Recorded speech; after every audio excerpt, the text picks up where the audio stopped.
पंजाब में जिस तरह की जीत मिली है, यकीनन राघव चड्ढा की मेहनत भी उसमें बड़ा रोल अदा करती हुई, और आज देखिए पीले रंग की पगड़ी में सुबह सुबह नजर आए और पीले रंग की सदरी में इस समय वो दिखाई दे रहे हैं। राघव, बहुत शुक्रिया आज तक से बातचीत करने के लिए। कांग्रेस पार्टी का राष्ट्रीय पटल पर, फलक पर विकल्प बनने का आप दावा कर रहे हैं। पंजाब की जीत ने इतना आत्मविश्वास पैदा कर दिया, या फिर विरोधी दल जो आरोप लगा रहे हैं कि यह अति आत्मविश्वास है और आम आदमी पार्टी पंजाब और दिल्ली के बाहर कहीं नहीं है?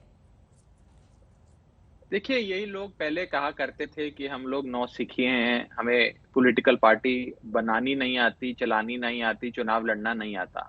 हमने पार्टी बनाई भी, चुनाव लड़ा भी, चुनाव जीता भी, फिर सरकार चलाई। और अब आम आदमी पार्टी जिसे अभी बने हुए, पैदा हुए 10 साल भी नहीं हुए हैं, आज उसने अपना दूसरा राज्य जीता, दूसरे राज्य में सरकार बनाई। मैं आपको बताऊं कि आज देश की 2 बड़ी पार्टियां, कांग्रेस पार्टी जिसे बने हुए कम से कम अगर मेरा अनुमान ठीक है तो 135 से 137 साल हो गए। बिल्कुल। उस पार्टी के पास भी आज भारत में 2 राज्यों में सरकार है, और आम आदमी पार्टी जिसे बने अभी 10 साल भी नहीं हुए हैं, उस पार्टी के पास भी भारत में 2 राज्यों में सरकार है। तो कहीं ना कहीं हम कांग्रेस को पीछे छोड़ते जरूर नजर आ रहे हैं। और मेरा अपना ये मानना है, अपना अनुमान है, मेरा अपना राजनीतिक विश्लेषण है कि आम आदमी पार्टी भारतीय जनता पार्टी की आने वाले समय में मुख्य प्रतिद्वंद्वी बनेगी, प्रिंसिपल चैलेंजर रहेंगे अरविंद केजरीवाल जी। और कांग्रेस पार्टी को राष्ट्रीय स्तर पे कांग्रेस ने जगह छोड़ी है, जो एक वैक्यूम क्रिएट किया है, उसे आम आदमी पार्टी भरेगी। अगर आप पार्टियों का ग्राफ भी देखें तो कांग्रेस का ग्राफ ऐसे जा रहा है, आम आदमी पार्टी का ग्राफ ऐसे जा रहा है।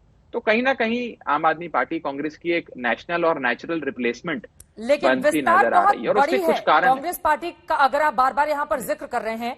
देखिए 15 राज्यों में मुख्य विपक्षी दल के तौर पर है। लोकसभा में जब आपको 1 सीटें मिलती है, कांग्रेस पार्टी के पास 50 से ज्यादा लोकसभा के सांसद हैं। अगर हम पूरी की पूरी विधानसभाओं को एक साथ ले लें तो आपके पास पंजाब, दिल्ली और गोवा मिलाकर 152 विधायक होते हैं, जबकि कांग्रेस पार्टी के पास 692 होते हैं। ऐसे में कांग्रेस को धराशायी करने का जो दम आप भर रहे हैं, ये कैसे संभव होगा राघव जी? देखिए, संभव इसलिए होगा क्योंकि आम आदमी पार्टी के पास कुछ 3-4 ऐसी चीजें हैं जो कांग्रेस के पास नहीं है।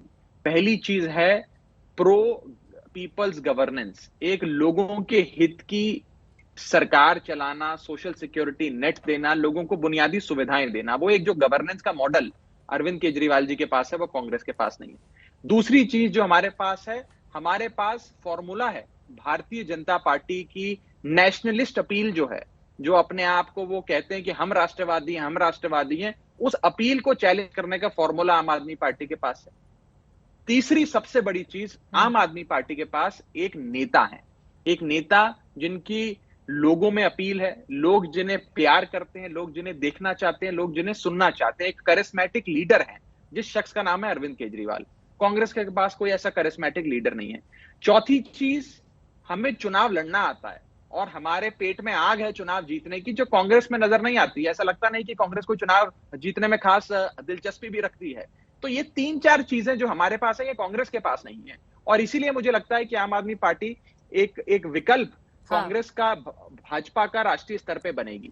मतलब आपको लग रहा है कि भारतीय जनता पार्टी के खिलाफ विपक्ष की एकमात्र धुरी, या फिर दिया और बाती कह लें तो वो आम आदमी पार्टी ही है। और आप ये भी आरोप लगा रहे हैं कि कांग्रेस पार्टी में जीत की वो ललक, वो भूख नजर नहीं आती है। वो भूख तो बिल्कुल नजर नहीं आती है। वो भूख सिर्फ और सिर्फ या तो भाजपा में आपको कुछ राज्यों में नजर आती है, या फिर आम आदमी पार्टी में नजर आती है। और सबसे बड़ी चीज ये है कि हमारे पास, जैसा कि मैंने कहा, एक नेता है अरविंद केजरीवाल जी के रूप में, जो जिनकी एक एक्सेप्टेबिलिटी है, जिनकी एक पूरे देश में एक्सेप्टेबिलिटी है, कश्मीर से लेकर केरल तक, गुवाहाटी से लेकर गुजरात तक। कांग्रेस के पास कोई ऐसा नेता ही नहीं है। और हमने अगर आप हमारे इलेक्शन और सरकार चलाने के ढंग को भी देखें, हम जात के नाम पे, धर्म के नाम पे सियासत नहीं करते, वोट नहीं मांगते। हम काम के नाम पर वोट मांगते हैं। हमने कहा कि हम इतने स्कूल बनाएंगे, हमें वोट दो, अस्पताल बनाएंगे, हमें वोट दो, हर महिला को 1000 रुपए की आर्थिक मदद देंगे, हमें वोट दो। हमने मुद्दों पे इलेक्शन लड़ा। मुद्दों पे इलेक्शन लड़ना ये सारी पार्टियां कहीं ना कहीं भूल ही गई हैं। कोई धर्म के नाम पर वोट मांगता है, कोई जात के नाम पर वोट मांगता है। तो मुझे लगता है लोगों की बात करने वाली आज इकलौती पार्टी आम आदमी पार्टी है। और इसीलिए जहां पर भी परंपरागत राजनीति चलती है और 2 सियासत दल आप कहें जिसमें आपस में पावर शेयरिंग रहती है कि 5 साल आपकी इनकी सरकार, फिर 5 साल इनकी, फिर 5 साल इनकी, जहां पर इस प्रकार की सियासी म्यूजिकल चेयर चलती है, वहां पर आम आदमी पार्टी जैसे एक नए राजनीतिक दल का सूर्य उदय होना और आसान हो जाता है, क्योंकि लोग उस विकल्प को तलाश रहे हैं। लोग चाहते हैं कि साफ ईमानदार राजनीति करने वाले लोग और एक नई प्रकार की प्रो पीपल्स गवर्नेंस देने वाले लोग हमारे सूबे में भी आए, हमारे यहां पर भी सरकार चलाए। ठीक है, इसी के साथ दो सवाल जहन में आते हैं। एक तो ये बार बार केजरीवाल मॉडल का आप जिक्र कर रहे हैं, जिसने यकीनन पंजाब में काम किया और धुआंधार ताबड़तोड़ जिस तरह का आप लोगों का रिकॉर्ड वहां पर बना है 92 सीटों के साथ, आपने सबका सुपड़ा साफ कर दिया। लेकिन वही केजरीवाल मॉडल लेकर जब आप उत्तराखंड और उत्तर प्रदेश जैसे राज्य में जाते हैं, जिनकी भूमिका नेशनल लेवल पर काफी महत्वपूर्ण हो जाती है, पंजाब की तरह खासतौर से उत्तर प्रदेश को सबसे आगे अगर हम रखें, वहां पर आपको 0.50% भी वोट नहीं मिलते हैं। उत्तराखंड में भी आपका बुरा हाल हो जाता है, तो यहां पर फेल क्यों हो गई आम आदमी पार्टी? इसमें इसके दो जवाब हैं। पहला जवाब तो यह है कि पंजाब में भी हम 2017 में सरकार नहीं बना पाए थे। हमारा जो परफॉर्मेंस था वो हमारे अपने अपेक्षा के अनुसार नहीं आया था। तो 2017 में हमने चुनाव लड़ना, पंजाब का मिजाज, सारी चीजें देखी, समझी, सीखी और फिर 5 साल मेहनत करी और उसके बाद 2022 में हम सरकार बना पाए। हो सकता है कुछ राज्यों में जहां हम पहली बार मजबूती से चुनाव लड़ रहे हैं, वहां एक आधा चुनाव और लगे हमारी सरकार बनने में।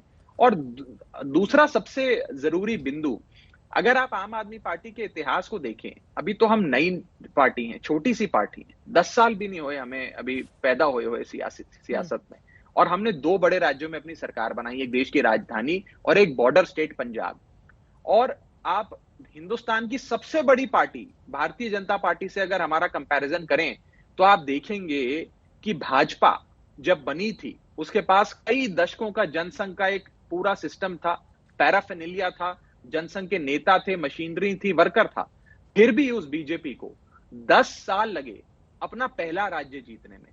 तो कहां बीजेपी जिसे 10 साल लगे अपना पहला राज्य जीतने में जनसंघ की बैकिंग होते हुए भी, और दूसरी ओर आम आदमी पार्टी जिसको 10 साल भी नहीं हुए और उसने 2 राज्यों में सरकार बनाई। ठीक है, तो बार कहीं बार ना कहीं आम आदमी पार्टी की जो ग्रोथ की रफ्तार है। आपको लेकर चलती हूँ गुजरात, जिस पर आप लोगों की निगाह टिकी हुई है।